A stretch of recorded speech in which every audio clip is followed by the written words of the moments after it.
Qatar is a diverse melting pot. You see all the different types of people all around from everywhere, from young to old. They're all here enjoying. I think food really brings everyone together.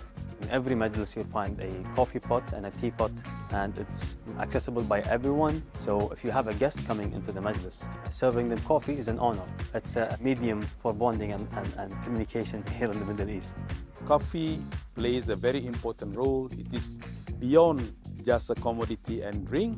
It is a kind of a social rule in our daily life.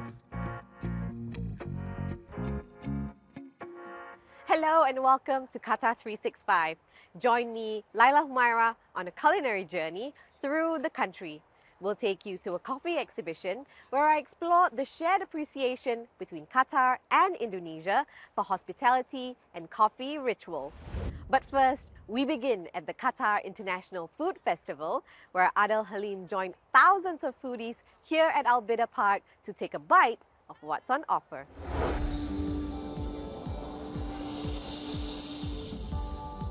The sights, the sounds, the smells. So many cuisines from around the world are on offer at this year's Qatar International Food Festival, which organizers hope highlights the country's appreciation for its diverse population and the importance of food in Qatari culture.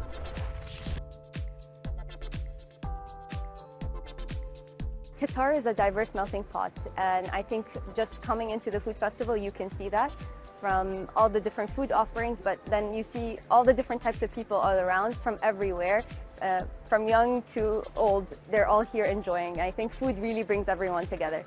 We can be around. We don't put our hands in here, okay? Like this.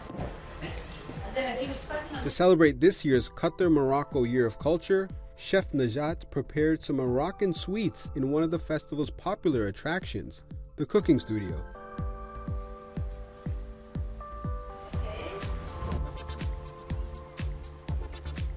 Today we're gonna bring the flavors, the colors of Morocco, the sweet, the sour, all the sensorial part of fruits and vegetables, the way of how you should eat probiotics, for example, how you preserve, how you cure, how you mix with fruit and vegetables, how you mix with chocolate, for example, yogurt, how fermentation works to be able to do something good for us. lemons, preserve, sugar, and then we first in lemon, then honey and sugar, and pineapple.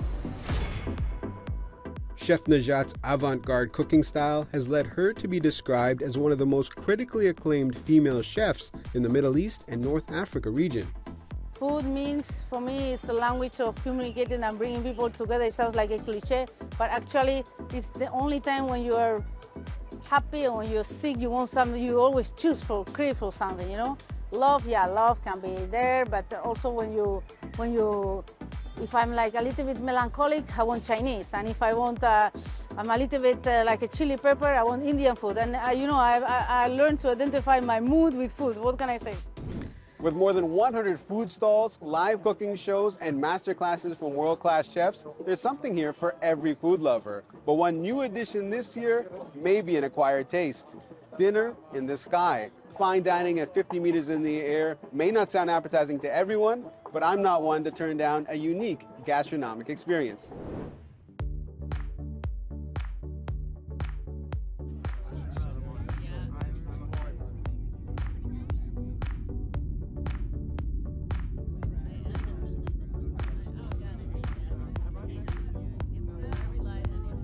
It is an experience. You can also see the whole city, like now we are in Al Bida Park, so you see the West Bay skyline, and it's really amazing because you are belted to a seat, and in front of you you have the chef who is providing you the food. You can turn around with your seat and you can even lay back to have the experience of being a little bit like a bird.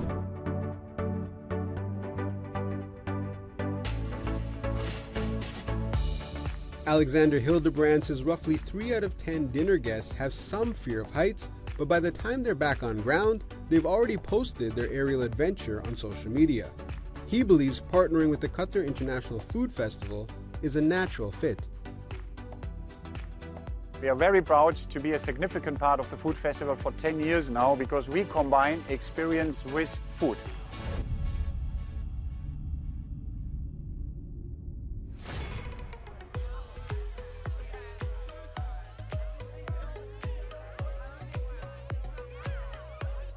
We're in the garden area where Ghanem Salatli has brought in around 15 different vegan and healthy food brands. This is for the first time that we actually have vegan options in the Qatar International Food Festival, and it's really to provide something for everyone. But there's unhealthy options for me too, right? Of course, that area is for you. Sheikha Hessa Al Thani says KIF contributes to the Qatar national vision, where the target is to welcome 6 million visitors a year by 2030. What's next for KIF is I'm hoping that we can grow this to really becoming regionally and internationally known. I think it's a product that people would be excited to come and visit for.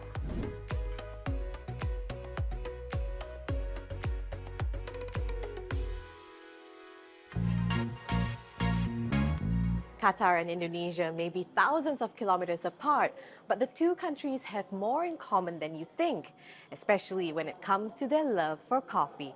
Call it kopi or kahwa, the drink transcends borders and taste buds so much that the National Museum of Qatar brewed an exhibition on the beans that bind, and I got a special tasting experience. This is clover. Clover? Yes, it's very strong. Coffee plays a very important role. It is beyond just a commodity and drink. It is a kind of a social rule in our daily life. Taruh tuang itu kan, dipur kepada itu yang diminum. Like many Indonesians, His Excellency Ridwan Hassan loves starting his day with black coffee. You can say it's a ritual that defies language and culture. Around the world, having a coffee in the morning is a daily habit to fuel work, conversations, and interactions with others. Particularly in Indonesia and Qatar, the shared love for coffee began centuries ago, and that's what growing kopi, drinking kahwa, is about. So here you can see, these are the coffee cups. Yes. I like the cardamom and some spices, maybe like it spicy.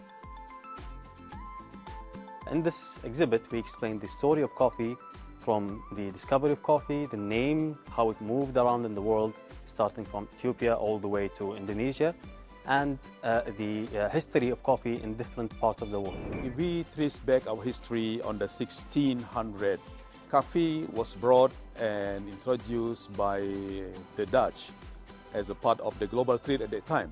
And since that time, coffee is widely spread to Indonesia and become one of the important commodities in our economy.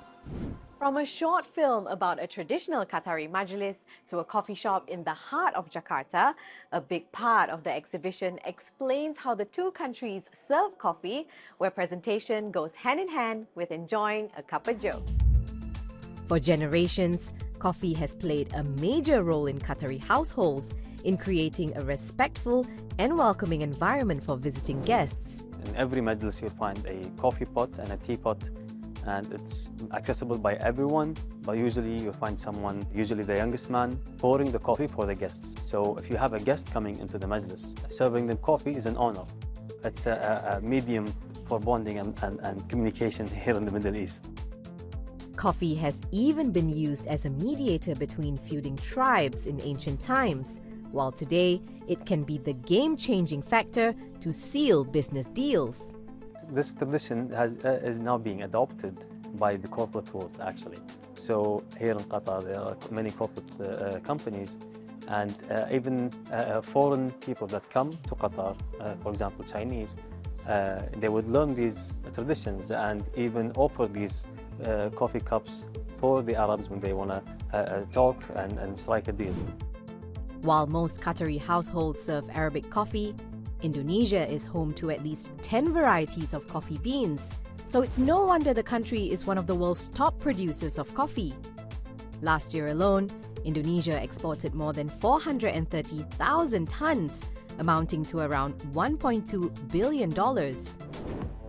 Indonesia consists of thousands of islands, 17,000 islands, small, medium, and big size, And every region has its own uniqueness. When you are talking about the diversity of the coffee, the taste of coffee, Indonesia is the place. From Robusta to Arabica to Liberica, and even one with an unusual, or some would say acquired flavor profile. It is very interesting. Kopi luwak. Luwak is a small animal. It's like a civet, something like that. And it chooses the best of the coffee beans.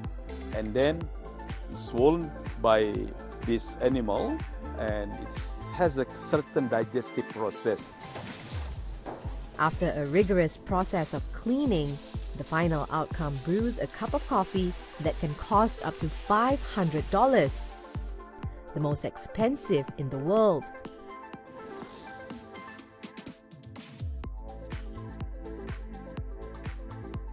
It's not everyone's cup of tea, but for the adventurous, the bitter taste may be well worth the money. So once people enjoy that coffee, they will see the difference with the rest of the varieties.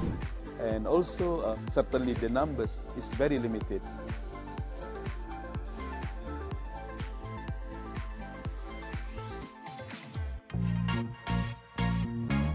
What better way to learn more about each other than over a meal or a cup of coffee? We hope you've enjoyed this episode, but that's all the time we have for now. For more, check out euronews.com and connect with us through our hashtag. Thanks for watching, and we'll see you next time on Qatar 365.